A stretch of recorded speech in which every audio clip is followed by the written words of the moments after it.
Ladies and gentlemen, welcome back to the Eaker Show, the podcast that officially pushes the exploding mic narrative. This week we have Mary Kate Farmer on.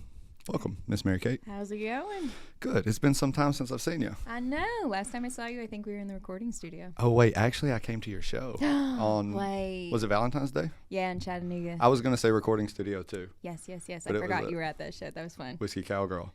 Yes. That was, it was maybe fun for you. I had a terrible time. Why? I was there with the lady, and we were back in that VIP section or whatever, the little artist room. The pool at the room. Back. Whatever It's that outdoors. was. Yeah, the Yeah. green room that is outdoors. I've never really hung out with this lady like that before. She was one of my ex-girlfriends, like really close friends. I don't know if you remember the lady I was talking about. No. The I'm trying to remember the who shorter, you were out there with. thicker lady. Oh. She was like, she gave me these like come kiss me eyes, and she bit me so fucking hard that it like immediately triggered a rage response in me that made me want to like. And I've never hit a woman. I've thought about it like 400 times. I've never done it. I've never been so close to just like bopping somebody. So what did you do? I left. I left. Well, she came with me. Oh, shit. We never said your choices were good, but. Yeah. I'm not just going to leave her, you know? Fair. Oh, my God. Yeah, I was only up there anyway. She was with a gentleman, and the gentleman had left her on the side of the road because she was already belligerently drunk, and she had called me. She was like, I'm stranded. Okay, so you're picking up strays. We're already off to a really strong start to this story. I didn't say it wasn't my fault. It a little bit was. But yeah, then it just progressively got worse. It was not great. Well, hopefully our performance helped. It lightened the mood for sure. Maybe for a little bit. You rode the fucking bull? Yes, I have to ride. Every time I see a bull in a bar, it doesn't matter. Like, it sees me and I see it, and I'm like, you and me, baby, we're going later. And I have to. It's a challenge. And even better if I got a mic in my hand. So I had posted, controversially, I didn't know I'd get this level of pushback, that you should never marry a woman that rides the mechanical bull when you're out in public.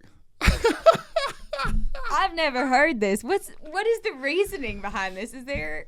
Okay. Who took this survey? So oddly enough, the lady that I was with that night is the one a year and a half before that spawned this idea in my head. Okay, so the stray you picked up gave you this idea. We had been out with my ex-girlfriend, and it was one of my ex-girlfriend's real close friends. We'd went out together, and she was belligerent again, and it was at Whiskey Cowgirl. And she was like, I'm going to ride the bull. I'm going to ride the bull. She rode the bull.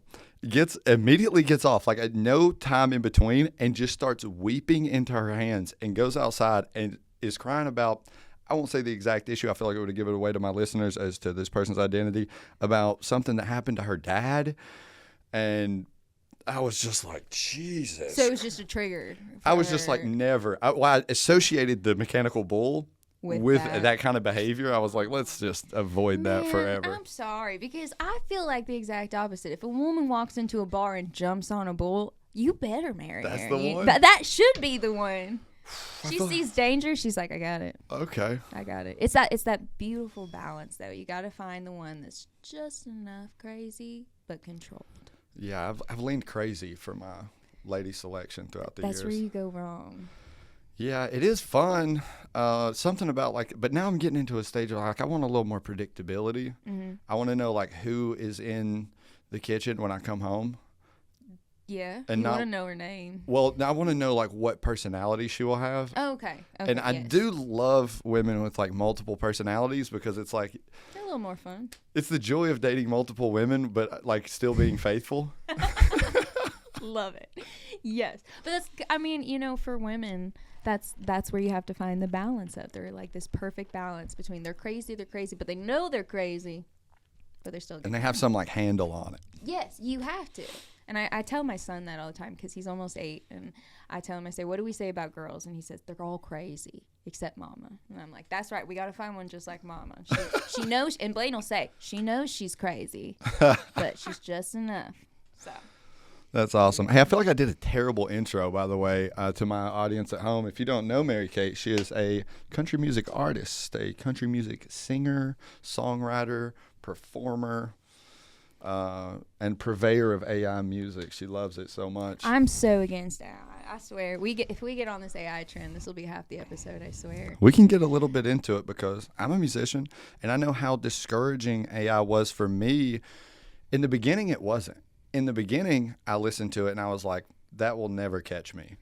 8 months, 9 months later, I listened to when Suno came out and I was like, oh, We're in trouble. It might not have there's ways you can still tell, but at that level of progression, 2 more years. Tops. Oh, absolutely. Tops. Absolutely. Your best songwriters are gone. Yeah, you can write 50 a minute. No, and like for me, I've been in music since I was 14 years old, and so having dedicated that much of my life up to this point to have it arguably replaced in a matter of minutes, that you can cut a demo or a song or even a whole album in one day. For a sense, it might be AI and sound like trash in my opinion, but you can still do it that fast. Yeah.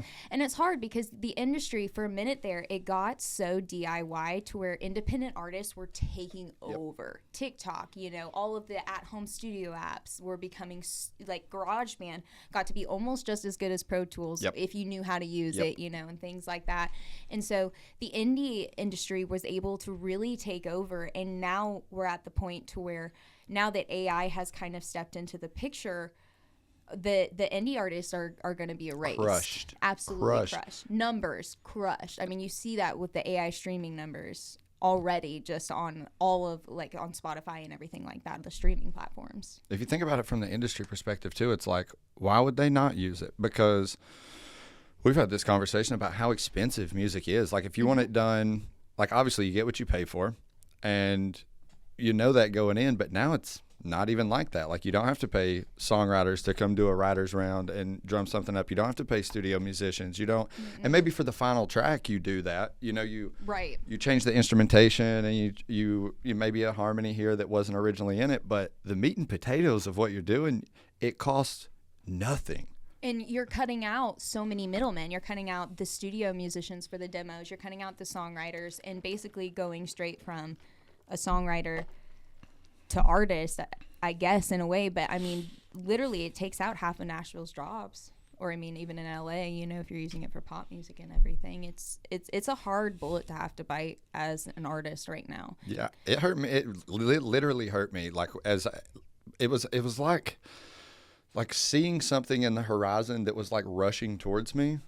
That was like, there's no, like a stampede almost. Like, nothing can stop this. Like, there might be fences in between where it's going to hit some hurdles. Like, there's still some, we discussed this, the like hang-ups with the AI music. Like, what was the example you used? The rhyme. Yeah, how they like AI will rhyme the same word with the same word. So like next will rhyme with next, or B will rhyme with B, and you can very clearly tell it's an AI song, or how we were talking about. And for how long will it do that though? Because if we notice, somebody else is noticing. Well, and they're cutting off spines of books. And have you seen that? They are literally taking books, like historical books where there's only one or two kinds. They're cutting the spines off of them and scanning them into AI right now. Oh, I have seen that. Yes. And so, I mean, you think about that. I mean, AI is going to get so brilliant and smart in these next few years. It almost makes what's his name? Elon Musk, he came out and was saying that, like, in 6 to 10 years people won't have to work. It makes you be like, maybe they're right. They're gonna null and void all of our jobs, basically. Yeah, I mean, we see it from the music perspective, but imagine if you're in data entry. Imagine if you're in even like logistics, like supply chain stuff.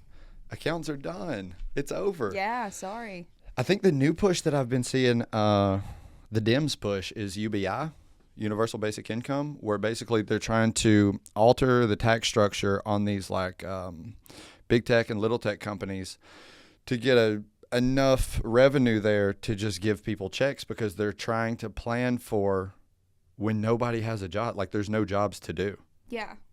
Because that is coming. Like, well, that's what he was talking about, basically. How, like, AI will literally take over most of our jobs, and we won't have to work. But then what will people do? Like, what will people do? What do we do? Yeah. I don't know. I don't know what that I don't know what like. to do with my hands. You mean we're not slaves to the system? What? I don't know. Yeah, we kind of need something to do, though. You don't just need Do you know who Andrew Yang is? Do you remember him from 2016? I don't think so. He ran for president. I think he ran as a Democrat, but he was like heavily. A lot of the people that ended up voting for Trump were big Yang Gang people in the beginning, and he was pushing UBI back then for the AI reason because he had seen the self-driving vehicles that they were testing in transfer trucks. And he had this his whole platform was that there's like 4.4 million truck drivers in the United States. They're all what he described as military-aged men, like age 18 to like 43. He was like, you're going to displace 4.4 million of the most dangerous people in the country. Not that truck drivers are inherently dangerous, but just if you get those people unemployed where they can't support their families, they could support them 10 years ago or 5 years ago, and then they just don't have a job. You're going to have like a real crisis on your hands when those people have literally nothing to do. Yeah, because then you're going to get a war. Yeah. Well, you're going to push back against whatever system like took away your livelihood, because at the end of the day, people care about their kids, they care about their wife, they care about their church. Or do they care about getting a check in the mail and being taken care of? Like if they're getting a check in the mail, are they really going to push back? It depends on that check, I think. How much can we, because if it's anything like the bullshit COVID checks, I mean, but think about how happy people were. Yep. I remember. That's all it took. It took $1,000. And we just shut the fuck up and put the mask on. And everybody put the mask on.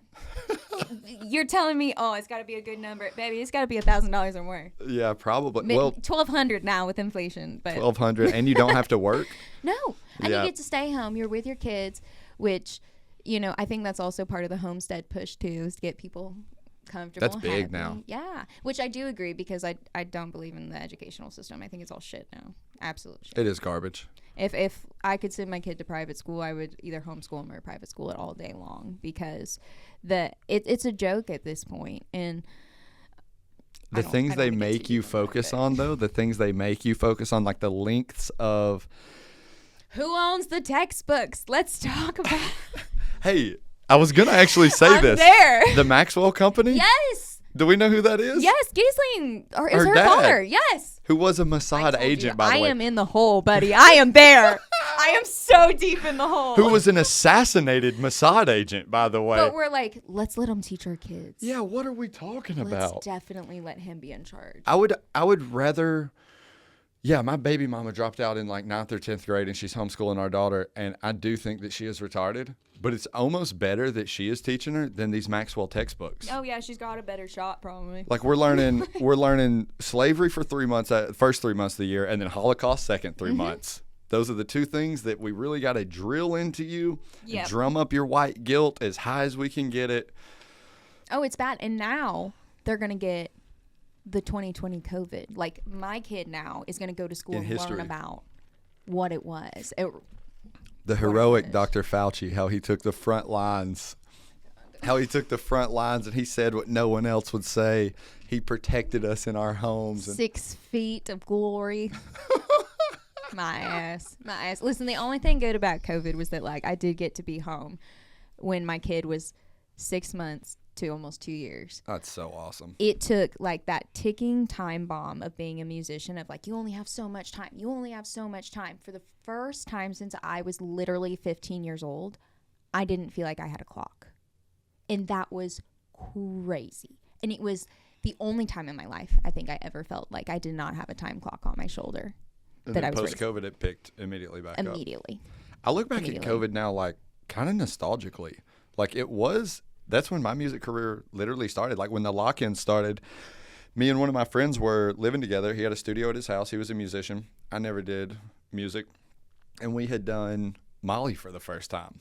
And so we were just fucking cranked. Are you telling me we have Molly to give credit for your music career? Really, it was the guy. It was my friend Matt, who, because I had always written like poems and stuff, and I would send them to him. He was like my one kind of like, effeminate is the wrong word, but guy that I felt like comfortable kind of like showing my writing to, because he wrote too. Okay, yeah. And he was like, dude, you need to do music. You need to do music. And so he moved off, and then he moved back like 2 years later. We moved in together, and that night, because we were just, the vibes on Molly for the first time are immaculate. He was like, bro, he just like turned everything on. He was like, write something right now. I'm going to turn a beat on. I was like, okay. And I wrote it, and we were all like locked in. I still did have a job at the time. We were like masked up, and it was like a bunch of extra precautions. It was really annoying to have like a factory job. Sure. And so I wrote that first song that first night and quit my job immediately after. I was like, no, you're right. I am good as fuck at this. But you have to have that delusion as an artist Agree. to do anything with Agree. yourself. So that's fucking amazing. You have to have that delusion as a person to do anything. Oh, absolutely. You have to be somebody that you're not yet. You have to believe that you can be or are already that person. You just have to kind of accept it and be like, no, this is who I am. And then other people will be like, okay, I got you. I feel like so many phases of my life have started in delusion, where it's like I feel like I am this person. Fair. And then I project that off, and people a little resistant at first, but then you just do the things that person would do if you were them. I never really feel like that person. That you just described like the definition of manifestation, though. Okay, yeah. So you're already there. I thought imposter syndrome is what people be telling me it is. That's what the psychologists say. Now the dreamers, Okay. come on, they believe that's manifestation because you basically already like, nah, like I am this person. I'm thankful for the things that this person already has. I am already gonna do those things, and I mean, like we've talked before, you really have to believe that you are that, and really like people fighting against it too, I feel like, to get anywhere. Yeah. Well, I'll have to write back to my Israeli psychologist and tell him it's not imposter syndrome. So you said you started music when you were how old? 14? 14, yeah. How did you get into it originally?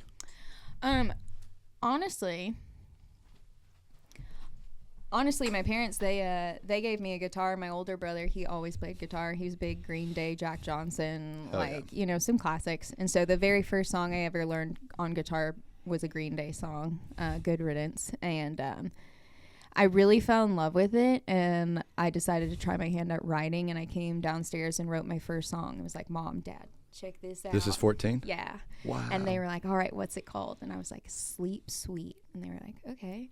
And they listened to it, and it's about a woman who can't sleep through the night because she's cheating on her husband. And at 14? Yeah. You cooked this up? Yeah. And so she's literally sleeping, staring at her husband at night, and is like, I don't understand how he can sleep so sweet when he knows that I'm cheating on him, but he still loves me. And like, my mom's like, what the hell have you been watching on TV? Your cheating heart. Literally. But at the same time, she was like, you're also really good. Yeah, that's a banger. That was actually pretty damn good for 14. That's that thing AI can't do. No. Not yet. No. AI can't do that yet. Because AI would be like, sleep sweet while you sleep. Sweet. While you sleep, Yeah. Sweet. Literally.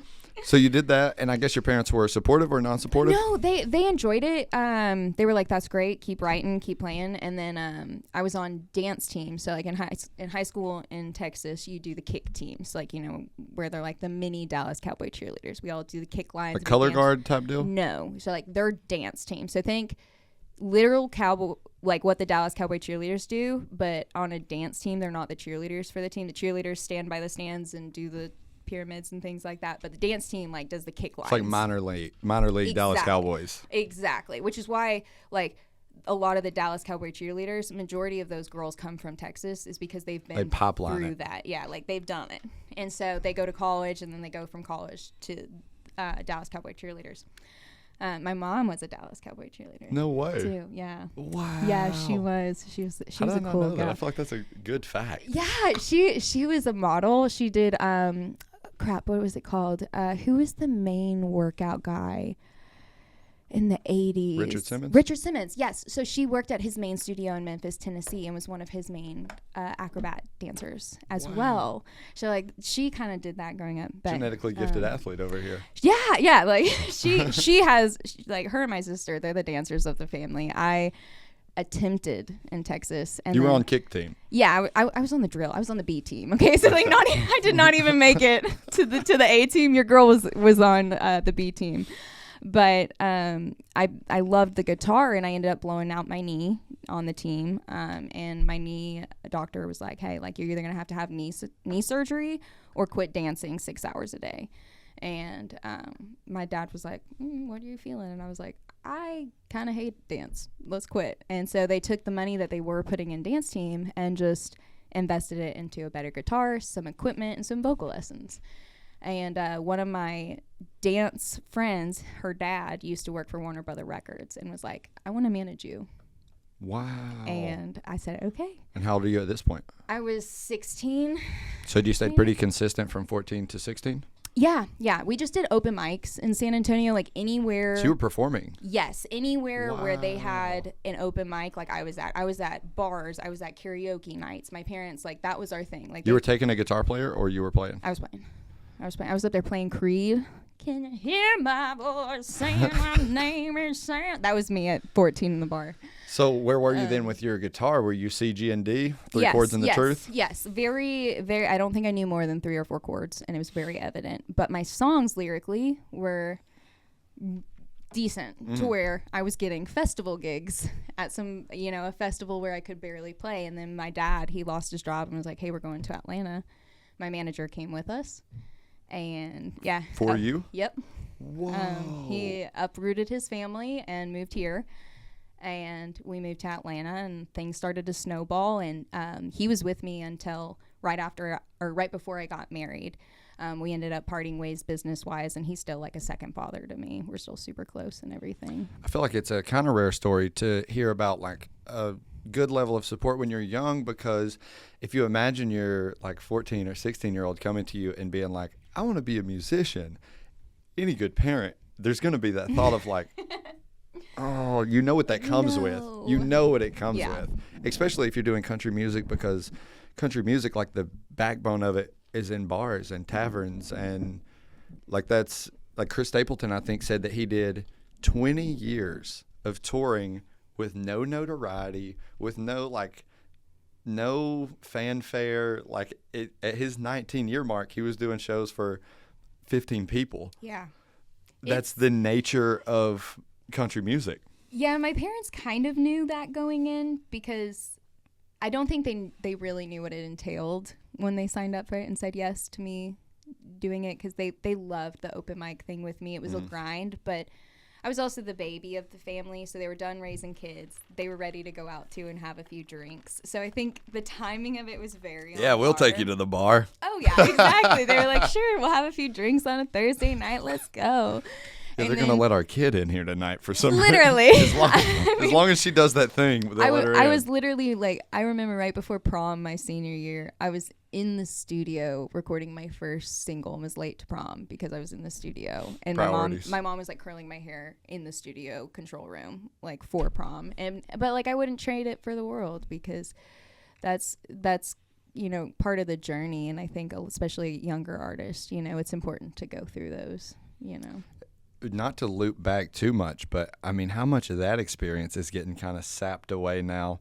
Because I do know I've worked with younger artists when I was still working in a studio, and they were bringing in a lot of AI stuff and a lot of, like, I feel like that hustle and that, I think country music will be the last one to lose it, like that smoky barroom feeling. Mm-hmm.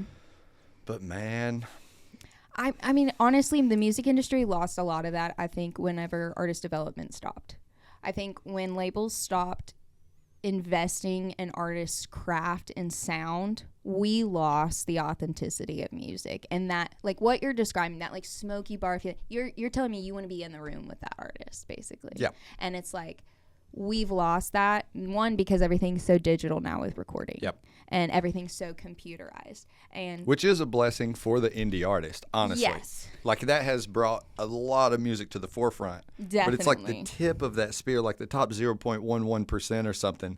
You've kind of shaved that off with it, like flattened it down almost. Yeah, absolutely. Well, and you feel that when you listen to music, because you wonder how, like, some older songs are so generationally just solid. Like, they are going to carry on and they are timeless. Yep. And you wonder why. But it's because you can listen to those and they make you feel something, or they move something in you. And now you listen to music and it's so robotic and it's so timed. And who is the artist that just came out with the song that is like wet line? It's Luke Bryan. Fish hunt, golf Who drink. is writing for Luke Bryan? We need to talk. I swear to God, AI wrote that song. No, it had Fish to. hunt, golf, drink. Otherwise, he'd released it as like satire. It's like, I would be embarrassed to release that. I don't know how he's not. Or the writers on it. How and I don't want to get canceled in Nashville. I'm not even in Nashville. I'm already canceled in Nashville. Let's be real. So I don't know who's on that song, but what in the world? You know, that made it through multiple rounds of like checks and A&R, and they vetted that plenty, and they were like, this is it. Hunt, fish, wet line, coffee in the summertime. Like, are you? And that's probably better than the song. I was about to say that's much better than what it is. What the crap? But then you have artists who write and I'm not even talking about myself. Artists on Broadway who are paying to play at this point because parking is $60 to $90 now, and they're paying to play at this point and have incredible writing talents. And Luke Bryan's like, hunt, fish, drink, golf, line. drink, line, squirrel, climb tree. Climb tree. Climbed. I drew my line at Luke Bryan when he said, put the camera up in one of his songs. It was when he did that like taekwondo sounding song. Didn't hear it. Not a big Luke Bryan. Listen. Not a big Luke Bryan guy. Every time I hear him talk, I just like, what the fuck? Okay, but when I went on tour with Drake Milligan, he does the best Luke Bryan impression. He was getting ready to leave that last show that we did. He was getting ready to go straight to the Luke Bryan tour to open for him, and he started talking like him. I was like, dude, you cannot. It is hard too because the industry's so intertwined, and like everybody is so. It's like networking is so important. I think in music. That's literally what a lot of people in Nashville, they say you don't even need talent. Yeah. I could see that. You just need to know people. I think it was somebody on the Playlisted podcast. They literally said that. They're like, you don't even have to be good anymore. You just have to know people. Oh, how was that? You said you went up there and we started to talk about it and we veered off. I did not go on the Playlisted podcast. I was not on that one. Okay. I tried to get on that. I went to like their second episode, I think, when they had first started it. To do a bucket pull? Yeah, I tried to go up there and be a bucket pull. And I look around, there's like 7 people in the room. I'm like, odds are effing good. Yeah, feeling They pulled good. like 6 bucket people, and I wasn't one of them. I'm like, wasn't meant to be. No, that's a cool podcast. Austin Burke's a cool dude. No, the last time I was in Nashville, I was up there for, they were having this like fashion mart thing, and I had gotten paid by this amazing brand, Vibrant. They do like rhinestone denim and amazing You be stuff. dripped out Dude, at shows. You are so dripped out. Listen, they keep me styling. They keep me rhinestoned out. I love it. I just got some pink camo pants from them. I'll have to get their link from you so we can put that in the video Oh, I description. got you. Yeah, because they're fire. But we went up there for them, and we went out to this little moonshine tasting right before we went to bed for the night, and the bartender, who was all of about maybe 21 years old, called me geriatric. Literally, That's crazy. That's crazy. You know, I am young. I won't say how old I am, but if anyone asks, I'm 25. Okay. I feel like I could pass for that. Geriatric? Hell no. That's a rough word, by the way. That has like because you don't hear that word except like outside of a nursing home is where you would hear that. Exactly. And I'm like, babe, you're wanting a tip and you're calling me geriatric. What are we doing? Good luck. But I still had like 4 more shots of moonshine to taste, so I kept my mouth shut. You look great. Your skin is really on point. Do you be taking the GHKCU? No, but I am. It's not in your stack? No, I need to get it on there. I've been worried about the the copper uglies that everyone talks about being on the glow. Haven't heard it. I don't know. Tell me. They basically say you need to take, and I don't know. You can tell me because you know more about the peptides than I do. I'm very new. I'm only taking the NAD plus and then the Retta right now. Current stack. That's the current stack. But they say that you get like the copper ugly, so like you break out if you don't take zinc and stuff with it. I don't know. I'll be taking zinc. Okay. Well, and you're not broken out. Your skin looks great, so it must be working. I'm gonna take a brief detour here. This podcast is sponsored by Ambush Peptides, the best fucking peptide company in the entire world. You can go to our website, ambushpeptides.com. You can use my discount code, Edward Eaker, all lowercase, no space. And you can get 15% off any of our wonderful products for research purposes only. And we're back. We love it. Not for human consumption. We actually sell shirts that say for inhuman consumption. Oh, I love that. I need one of those. We have another shirt that says, I have this one. It has the Ambush logo and it says Lab Rat on the back. I like that one a lot. I love that. Because that's literally what I feel like using peptides. Is like, you know the research on these is like, there's a risk, but there's also a risk when you eat box shit from Walmart. Yeah. Yeah, well, I think the only one that I take, because I'm taking Retta. I've been off NAD for 2 weeks, but Retta, NAD, GHKCU, TB500, BPC 157, Tesamorelin, MOTC. I'm on a fat peptide stack right now. But all of those but Retta have been tested since the 80s. Like, right, they've been around. We're very aware of these things. Yes. Their potential side effects, we know what these do. I think honestly, like once the beauty industry got a hold of it, that's when It exploded it. Once TikTok influencers got it. God. Well, I mean, honest to God, that's where I learned about what peptides were and where my research started, is because everyone kept talking about them. I've sold many peptides from people that said, hey, I've been seeing this all over TikTok, and then I saw you post about it. Like, what can you tell me? Yeah. And really, it's like whatever you're seeing, because these people are all pushing it too. They all have their whatever brand or whatever. Yeah, and their discount codes. Yeah. They're doing the exact same thing. Like they're really kind of doing some education through this. And I don't think we're at the height of it yet. Yeah. I don't, because the side effects compared to like pharmaceutical companies. Oh, they don't even compare. It's amazing. Yeah. My dad, he just had a back injury, and we got him. He was, I think, on the CJC at Moreland, and then he was also on. We got him on the Retta to lose a little bit of weight to help with the inflammation, and then he has a secondary doctor who's doing direct injections to the trauma site. And peptide injections? And I'm not sure exactly what it is, but they're doing direct injections on it, and I believe it is a peptide injection. He went from sitting on a heating pad in a recliner every day in the afternoon to where literally yesterday, this is post 2 months, he was on a ladder hanging lights in my backyard. How incredible. And the alternative 10 years ago was to put him on Oxycontin. Yeah. Which is FDA approved, by the way. He was on it for his back pain because the only thing the hydrocodone, and he's can't even hardly drive on that shit, and he's like, I have a nice little buzz, but my back still hurts, and I can't move. FDA approved, by the way. Peptide's not FDA approved because they're easily compoundable by people that don't own a $500 billion company like Eli Lilly. But yeah, you can get put on oxycodone or hydrocodone or Dilaudid, which is FDA approved, and we know is killing people. Like it's the addiction side of it. Those studies have been out forever. The people that put out Oxycontin, they made that documentary about them, the Sackler family. Oh yes. Like they put out that documentary on those people, saying that they knew the addictive potential of it. But in what level of clinical trial could you not know? As soon as you give it to somebody for 2 weeks and take it away from them and they throw up, you don't have to do extensive research. No, but the FDA isn't here to protect us, and I'm sorry for your listeners that believe in the FDA, but I don't have a single one. Good. All of my listeners are watching Alex Jones and Candace Owens now. Good. Then we're all on the same page because the FDA just wants to keep us sick so that we keep filling their pockets. And I used to be.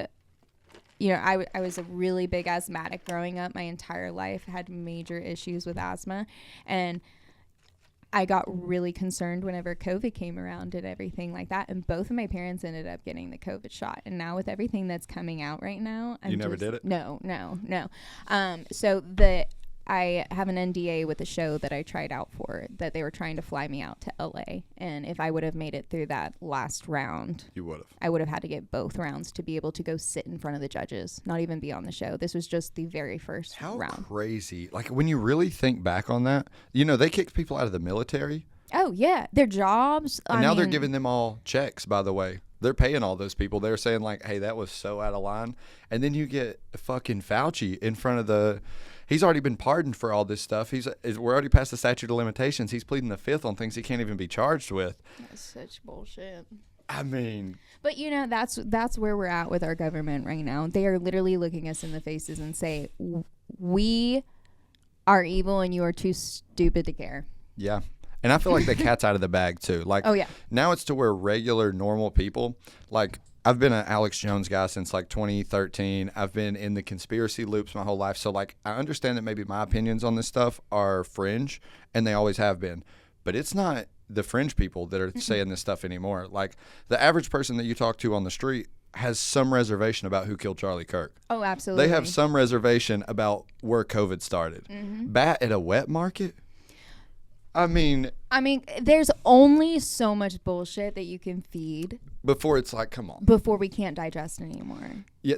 Well, it was like we had two options of where COVID came from. It came from a bat at a wet market in Wuhan, China, or it came from the Wuhan, China Corona Research Institute, the largest virology. It was the bat. Yeah. Bibi Netanyahu said it was the bat. I believe. Yeah, Netanyahu, Trump, and Mark Levin, and Ben Shapiro. And Ben Shapiro. Don't forget to trust him. He's the most trustworthy. What an epic fall off he's had. But literally, can you blame? His eyebrows continue to grow with the bullshit that comes out of his mouth. I keep seeing the memes of like his eyebrows getting progressively bigger. But they're not even fake. If you look at his Instagram, those are real. No one's even like messing with them. Like he's just growing them suckers out. And I don't know if he's trying to do it for clicks because now his shit just isn't getting anything. So he's like, let's just ride that. If you go to his comment sections now, I was in like 2018. I had just got out of the military. I just went through this big Jordan Peterson kick where I was like, he was turning me into a Christian. He was educating me on like classic civilizations, like the continuity of Christianity through society. So that segued me into Ben Shapiro. I'm starting to get into right-wing politics. I'm starting to get into like conservative ideology.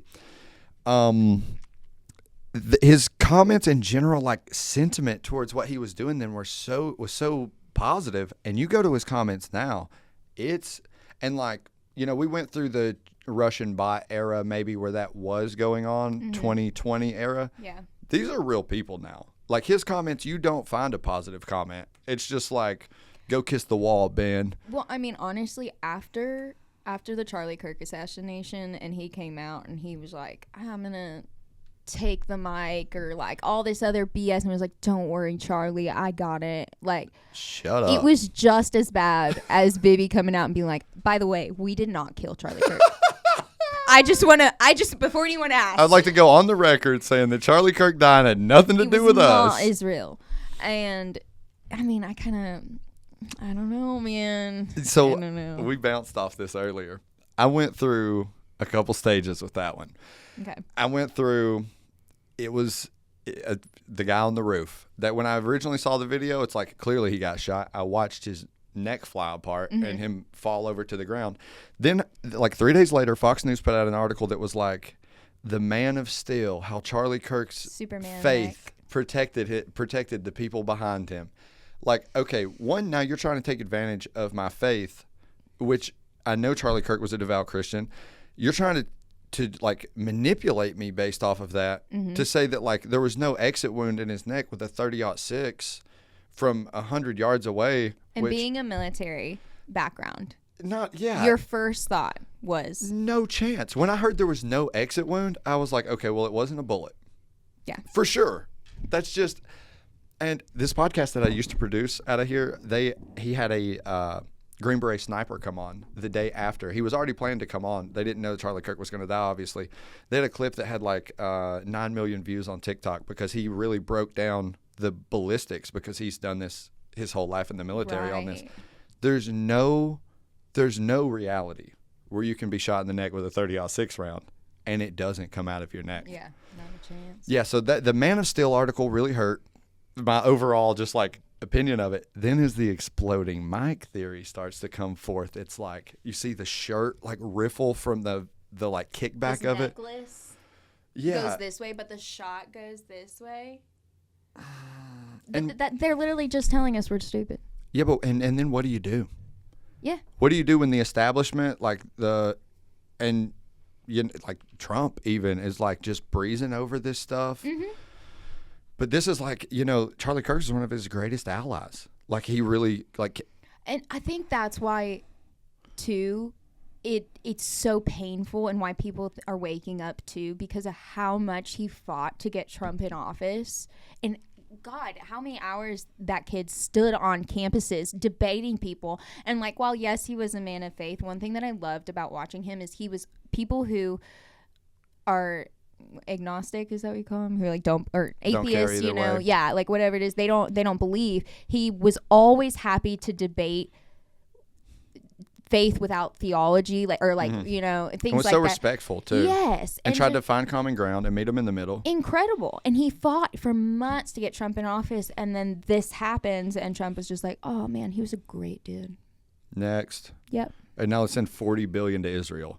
Yeah. Well, yeah, it's like, well, you don't really expect him to deep dive it too much because even his own assassination attempt, like the reports came out, he shut the investigation down he on said that. stop. What do you mean stop?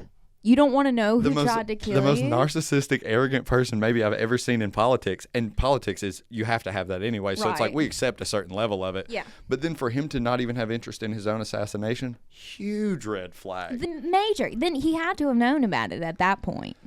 And that's the same thing like with the Chalie Kirk assassination. Miss Erica Kirk, she's just like... Friend of the show, Erica Kirk. I love her sparkly pants. No, she's just like, I forgive him. I believe. I know without a doubt. Something. Yeah. Like, I saw the video of the little guy crawling across the roof. And like, okay, I would love your military opinion of that crawl that he was doing. A 5-star on the crawl. Mm-hmm. I think my real issue comes into the gun assembly. Where it looks like he goes like this with it? Yeah. He takes the gun in a bag, they say. Official narrative. Takes the gun in a bag. Assembles the gun. Okay. I mean, will that gun break down into small enough parts to fit into that bag? No. But I give it to you. You could hold it out of the zipper. There could be a shadow thing going on. Okay. I'm with you to a certain point. He puts the gun together. He shoots Chalie Kirk. Takes the gun apart. A little weird. Maybe he doesn't want you to see him leaving with it. But he leaves the screwdriver with his DNA on it on the roof. I like that. That way they know who did it. Yep. He jumps off of the roof. He runs into the woods, reassembles the gun without the screwdriver, which... He's magic, dude. This is the best gunman I've ever heard. We're talking about a top-level assembly job here. And then wraps it in a towel, also with his DNA on it. And then what's the next logical thing to do after you kill the top conservative activist in maybe the history of the United States? You go get some fucking coffee. Yeah. After a mission like that, you go into Starbucks and look into the camera. And then he went and got a steak. And then Buddy got hungry again and was like, let me go buy a steak with my credit card and timestamp myself here in Prevo. And just create a great time. And the feds, like the waitress who took his credit card slip, like let the feds know. And they wouldn't investigate that. They did not investigate it. So if we play devil's advocate, because this is what I like to do to create some alternative theories. What really happened? Because so they do have a guy named Tyler Robinson in custody. Yeah. Despite the excessive gag orders and stuff they've tried to put on this case, some of the stuff is getting out. I mean, you got to tie in this 18-year-old kid somehow. Like, how do you even manipulate somebody? Like, even if I'm playing devil's advocate, I can't do it well because how do you even get him in on this? I think he was set up by the roommate, his boyfriend, his furry boyfriend. I think he was in some dark web shit. Okay. And I think he framed Tyler Robinson to be a patsy because he found out he was going to be the patsy. But wouldn't Tyler Robinson be saying that shit? He can't. He's under gag order and he's in jail. That's the other thing. It's like he legally should not be able to be kept right now. I need to see him on Theo Vaughn's podcast. I need to see Tim Dillon interviewing Tyler Robinson. Also, where are his parents that supposedly are fighting against him? His dad walked into court. Was it his dad or his grandfather? And was like, we're here fighting for Tyler. Like, but they're supposedly the ones that turned him in. But there's no video evidence of him turning himself in because the whole thing is just bullshit. Yeah, it sends the bullshit meter off the charts. The Trump assassination, the Kirk assassination. And it was just one after another. And honestly, it felt like spaghetti on the wall where they're just trying to see what sticks to do it. And to get everyone on board with this Israel thing. And Charlie was in the way. He was there at the very end. So I didn't like Chalie Kirk. Like, I literally 4 days before he died, I had posted, like, I reserved the word hate for so few people. Mm-hmm. But I hate Chalie Kirk because That's timing, bro. He was pushing the Israel narrative so hard, like, with his life on the line, pushing this, like, pro-Israel narrative. And they're our greatest ally.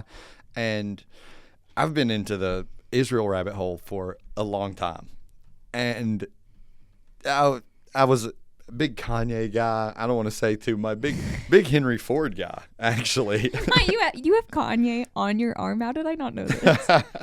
Oh my god. So he moved the needle a lot on the discussion. Kanye did. Yes. Things that I was Yes. getting demonetized off YouTube 6 years ago for saying certain stuff that now me and you can talk about here, and it's like this just blends in. Which is wild because people lost their platforms over it. The needle moved. Mm-hmm. Like he took, because Kanye went so far. Yeah.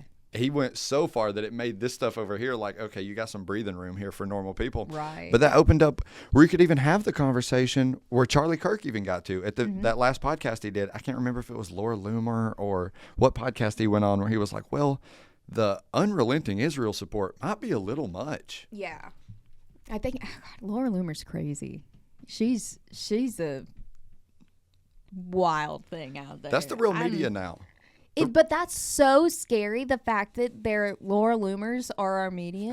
What are you saying? That's who we need to get our news and knowledge from. Well, Candace Owens is the real news now. Alex Jones is the real Yes. news now. Their truth, and I think it's so hard to find authenticity right now in media, and that's why mass media has lost the attention of millennials. Nobody and Gen trusts Z. them. No, Nobody nobody's trusts watching the news. Nobody's waking up and turning it on unless they're looking at the weather. Like they're just not. And we're doing the that fence on our off. phones. Yeah. We're getting lied to by Apple now instead of instead of the weatherman. instead of the Yeah. weatherman. Yeah. But even then, here AI is taking our weatherman's job. What the fuck? Are you kidding me? AI is destroying the country. That and I won't say that. No, it kind of is. I will get us canceled if I continue. It's really bad. But no, I mean it's just crazy the fact that they've really lost all of us, especially thinking back to like our parent. Well, I mean at least my parents. They Well, they wake up- trusted the news. Yeah, they turned it on every morning and every evening. It's That kind was- of, I don't know what ages of people you interact with regularly are. My dad is 80. He turns 81 this month. Okay. He is still, so when I got out of the Navy in 2017, I lived with him for a short while. We watched Fox News every day. And we would get charged up. We loved Lindsey Graham. Yeah. We loved Mitch McConnell. We loved Nikki Haley. I didn't realize I was drinking the fucking Kool-Aid. But now that I feel like I'm not around Fox News and I'm into these more independent media sources, which are infinitely bigger than they were then. Yes. He still watches Fox News every day. And I go to his house and he will tell me, he's like, don't talk about Israel while you're here. This guy has never left the country except to go to Mexico and buy weed. He loves Israel more than anything you could imagine. That's so scary though. Like that, but like even my parents had that thought, and me being Catholic, that was a hard pill to swallow for my parents because they were like, what do you mean? Like Israel is like biblical God's Israel. chosen people. And I'm like, you got to understand that's not who we're You dealing gotta with. look at the history anymore. of this. This country started in 1948, baby. Mm-hmm. We are not dealing with biblical Israel here. No. And that is a conflation that I feel like is so intentional. It's so insidious and intentional. Oh yeah. To get the evangelicals on board with just signing the blank check. Yeah. Yeah. All day long. And it's hard because I feel like millennials and Gen Z, and I hope I'm wrong when I say this, I really do. I feel like we are one of the very last generations that will even have the attention span to care. And like it's a hard thing to think about, but I think about the generation that's coming up, and the brain rot that they're having to deal with. Two, just their emotional capacity and their mental capacity is they've completely dumbed down our entire generations. They've ruined our generations. Well, like if you look at the all around assault of even the additives in the food. Yeah. Like how many of these like dyes and stuff, the red 40, the yellow 5, like they're directly now correlating with ADHD, Alzheimer's, cancers, like look at the autism rate. When we were, I forget the exact number when we were kids, or when I was a kid, it was something like 1 in 400. Now it's like 1 in 60. that's And it feels like more than that. absurd. Everybody I know has an autistic kid now. Yeah, well, that's also, I feel like, a part of this, like, new everybody's autistic That wave. I hate that. It's, dude, I can't even, because especially, like, my husband, his younger brother is severely autistic, nonverbal. And so when I hear people be like, oh, no, I'm autistic, okay, like, a touch of the tism for the joke, but Okay, like haha, yeah. you do not need to be on disability. You are not handicapped. You have plenty of capability to do what you need to do in life. You are not autistic, baby. One of my good friends, he has twin boys that are like, I think about to turn 4. They're both nonverbal. They have like the little pad that they're learning now to try to like, Yeah. they can't even tell him when they're thirsty. But do you want to know something that's crazy about those pads and stuff? That a lot, and this is another rabbit hole I'm going to send you on after this. Okay. Get ready, because my sister, so she does behavioral therapy with nonverbal children, basically. And most of the programs refuse to give these children pads like that to be able to communicate. Okay? And there's a reason. If you haven't heard of the telepathy tapes, that's your next rabbit hole, because these children, they're able to even speak to each other through their minds. Non-verbally. But that's part of the reason why our government programs don't help these non-verbal children, is because they have skills way beyond anything we could imagine. Like, far beyond. And like, even just getting through the telepathy tapes, you'll be like, holy shit. But she has to, for her work, go through certain certifications and trainings and things like this, and she is fighting to get these programs into her work just to teach these kids how to spell. Yes. Okay. Just to teach them how to spell words. Why? Like, why are they finding that so hard? You know, it's kind of connected. When I really first started getting into psychedelics, one of the first thoughts that I have, you know, I don't know how into or not into you've ever been with those, but you get these like overwhelming like realizations sometimes that you think like, oh, I'm on mushrooms or I'm on acid or whatever, and that's why I'm thinking this. But then you get off of it and it's like, oh, that still makes sense. That's a problem. One of the first things I thought when I was like 17 doing acid for the first time was like, verbal communication is not even the highest resolution way that we communicate with other people. Like our subtle movements, like you can know so much about what's going on. Maybe not like intricate articulation of ideas, but there's so many ways to communicate that are not verbal. And, you know, why would you ever think about that if you're not on the mushrooms? Right. But when you're on them, it like hits you like, oh, I'm sitting here like me and this person, like the vibe is good because our body language is good. Like we know we're on the same page. We're safe. Like nobody's tripping out. Like nobody's like being dangerous. Yes. And then, I started getting into DMT. And I've had a long life. Mary No Kate. kidding. Listen, you're talking to an all green girl, so like. I've dabbled in the dark arts. Okay. And one of the most commonly reported stories back from DMT is you go into this place that there's actually a project now to map this place because people so consistently report the exact same experience with the exact same things, and these things they communicate with you non-verbally. Yeah. Like you know what they're saying and they know what you're saying, but there's no you can't talk because you're fucked up. Yeah. But it's like the resolution of the idea that you can convey without words is so high. It feels like there's some way. And of course, if there's a powerful government entity, which that's who's spending the money to find this shit out, that's who's dumping all the resources into this. They know better than we know. Of course, they keep that away from us. Oh yeah, yeah, absolutely. Well, I mean, like you think back to like I don't know if you know about like Project Looking Glass and like all of those things that they went into. Yes, and they spent billions. Which, gosh, that'll take you down the rabbit hole of the GATE program of being at school. Stargate.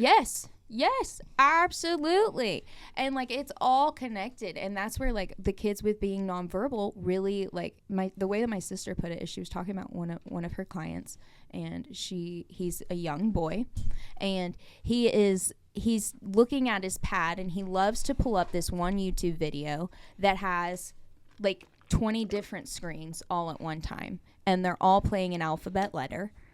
Like the name of like a song about that letter basically, but they're all playing at the same time, every alphabet song. So there's all these different screens, and he loves watching that, and it seems to calm his sensory.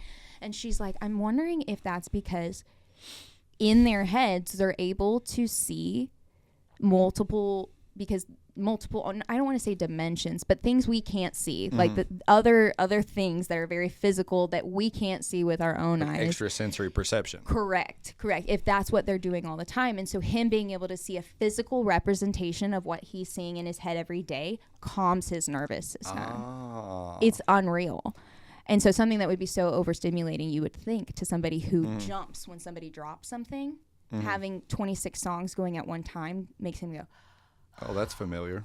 yeah, it feels good. He can do each one. The research on this stuff is going to catapult into hyperspace, though, because when maybe you and I were young and it was 1 in 400 kids, you don't have that many people to study. And now it's become such a phenomenon that, like, there is investigation going on into what's going on here. Oh, yeah. And, like, autistic savants, we've always knew that was a thing, like the Rain Man. But once you get into the nonverbal realm, like, RFK told us by November he was going to tell us what caused autism. And I just, I'm waiting on that. I really wonder if he's going to do it. He dropped the Tylenol bomb on us. I don't think that's it. Maybe not the only thing. Not the only thing. I would not take Tylenol if I was pregnant right now, for sure. You would not take Tylenol? I don't think so, no. I think, I didn't look much through it. I saw him go on, maybe he went on Theo Vaughn where he was, like, really expounding out on that idea. But I think the research, even the, like, company that makes Tylenol, they put on the bottle not to take it when you're pregnant. But I've talked to so many girls who told me that their doctor told them to take Tylenol while they were pregnant. There's so much that is contradictory about modern medicine. And my aunt, who just went through late stage lung cancer, we have a good family friend, because I have a lot of, like, I wouldn't call them witch doctors, but a lot of homeopathic doctors in my family. My sister is one. She's a shaman as well. But my aunt, one of her best friends, he's a healer in Texas, and what he was telling us about cancer is so backwards from what modern medicine tells us, because essentially he's like, once the cancer is already in your body, you have to starve the cancer cells. So instead of, like, eating healthy and do all these things, you want to do a high sugar, high fat diet to starve those cancer cells. It's completely opposite what you would do to prevent cancer, essentially. But he has helped cure people from cancer by doing this. And there's a certain type of sugar that he literally would, like, help or have these people eat a tablespoon or two every meal of straight sugar to starve these cells. Whoa. And it worked. And it only works, if you're so far into the cancer thing. But all of the research that he was giving us was just unbelievable. And my aunt unfortunately passed within 1 month, so we weren't able to, explore any of the options. But just the research that he was giving us is the exact opposite of what any modern doctor would tell you to do to try and save yourself, aside from just giving you chemo. Which we know the data on that. Yeah. We know what chemo does to you. I'm so glad to see trust breaking down in the establishment. Me too. Everywhere. I'm so glad. For so long, like, agencies, 3-letter agencies, just like consolidated points of power controlled the narrative on everything. They controlled what you were allowed to think. Like, this is the official story of this. I'm glad to see that disintegrate, and there will be some babies thrown out with the bathwater in that. Yeah. Of course, there's going to be growing pains with this, but I think there's certain institutions of thought that need to crumble. I think it's great. I think, especially even on like the micro scale, like my pediatrician that I would take my son to, through COVID, I ended up leaving her practice because of how hard she was pushing me to give my 2-year-old a COVID vaccine. And I show up. And mind you, like, if I'm not on stage, I'm in, like, comfier clothes, or if I'm dressed to, like, go to church or something, I'm in, like, a longer skirt, my boots, and I guess I looked like a homestead wife when I walked in, because she was asking me about the COVID shots, and I was like, no, like, my mom is a cardiovascular nurse. I don't like what they're seeing. Like, we don't want to give him, because they were seeing AFib come out in hearts especially of the young kids that were having it. And she said, you can't get all your information from Facebook. And I go, again, my mom is a cardiovascular nurse. And she goes, yeah, I know. But those Facebook groups, they can be very convincing. She pigeonholed you into. And I was like, I promise I'm not getting it off Facebook. And she goes, and just so you know, like, before she left the room, this is one of the last things she told me. She goes, and just so you know, homeopathic methods can be just as deadly. And I literally walked out of the office and never went back. I was like, Here, instead of that, why don't you take this vaccine that we developed in 9 months, mass produced and pushed out? I mean, what? It's like the pushback on peptides is they're not FDA approved or there's not enough research on them. But then you But look you at the took- COVID vaccine. How many rounds of COVID did y'all take? Like 6? I used to joke with my dad because my dad was a big Fox News watcher. So he was obviously he took the Moderna, he took the Pfizer, he took the GlaxoSmithKline. The booster. He had COVID 3 times. He just kept getting COVID. And every time he would get it, I was like, Dad, stop taking the fucking boosters. But he's old and he's scared to die. Yeah. So he's like, well, they said it's going to protect me. I'm like, dude. You're getting worse. Oh, I don't, but that's why I won't even get a damn flu shot anymore. I don't either. Because I'll get the flu. The years that I take the flu shot, I get sick as shit. Well, they always say that it's for one strain of the flu, and they have to kind of predict which strain will be the predominant strain the next year so they can develop it because you don't check. Bill Gates has to decide who's getting the flu this year and what time. Sorry, am I actually going to get us canceled? Not me. Fuck Bill Gates. I'm glad to see it crumble on him too, honestly. Dude, and his fucking mosquitoes, or no, was it Google this year that did the mosquitoes? Ticks is the big one this year. I don't know. Seeing on TikTok the boxes of ticks come down and land in people's pastures and stuff and then the alpha gal that you've heard of this one? No. That's the new tick disease that is going around. It makes you allergic to red meat when you get bit by a tick. And it's like this is the most insane conspiracy theory that I've ever seen with my own eyes. Like, and yeah, maybe they're all AI. Maybe all 100 videos I saw of this are AI. They're fucking not. They're dropping boxes of ticks, and now there's this new tick-borne illness called alpha-gal, which makes you allergic to red meat. Oh, dear Lord, take me before I get that. What are we in the... But who's developing this? Who's breeding ticks? I think the conspiracy theory is the pushers of this Beyond Meat or the people who are trying to... The same people that are saying cow farts are what kills the ozone, so we need to have less beef cattle. Cow farts are killing our ozone. That was the methane produced I'll tell by you cows. who's killing our ozone. It's the crafters. The women who do crafting. All the Have you seen how much trash comes from that shit? I do one project. I have 3 trash bags of plastic trash, things I can't use. It's not the fucking straw wrappers. I promise you. It is not. It's they don't know what's happening.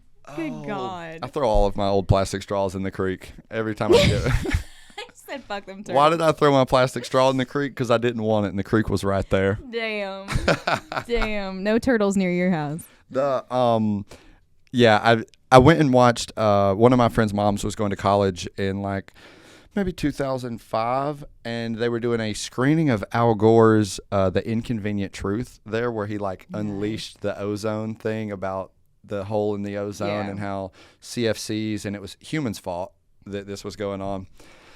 And I really that built into my because it was the first time I went to a college. It was the first time I'd been around authority academia. These people know this is the truth, and and then I see him run for president the next year. So I'm like, this guy, he fucking knows. He knows what's going on. And then I get older, and it's you learn about the amount of carbon that is produced from a volcano when it erupts, and you're like, oh Jesus Christ, we are maybe not the biggest thing that is going on with this. They say the hole in the ozone is closed now. Completely. That's how good for us. Oh, hell yeah. So I don't have to feel guilty about my aerosols or my any of that. Aquanet hairspray. Let's go.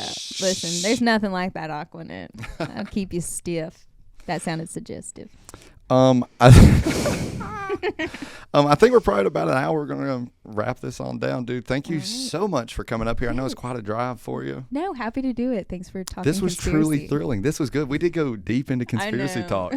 I'm glad you did that. I was worried you weren't going to do it. We were doing it before. No, I'm deep into it. I'm always down to talk conspiracies because people either look at you like you're crazy or they're like, yeah. It's getting more common though. I love it. This is the stuff that would used to get you canceled that now I think is what people are thirsty for. Yeah, they want to know the truth. Alternative media. That's right. It's authenticity. Authenticity. I didn't go to college. And I won't go. No. It's a scam. Thank you so much, Miss Mary Kate. Absolutely. Anytime. See ya.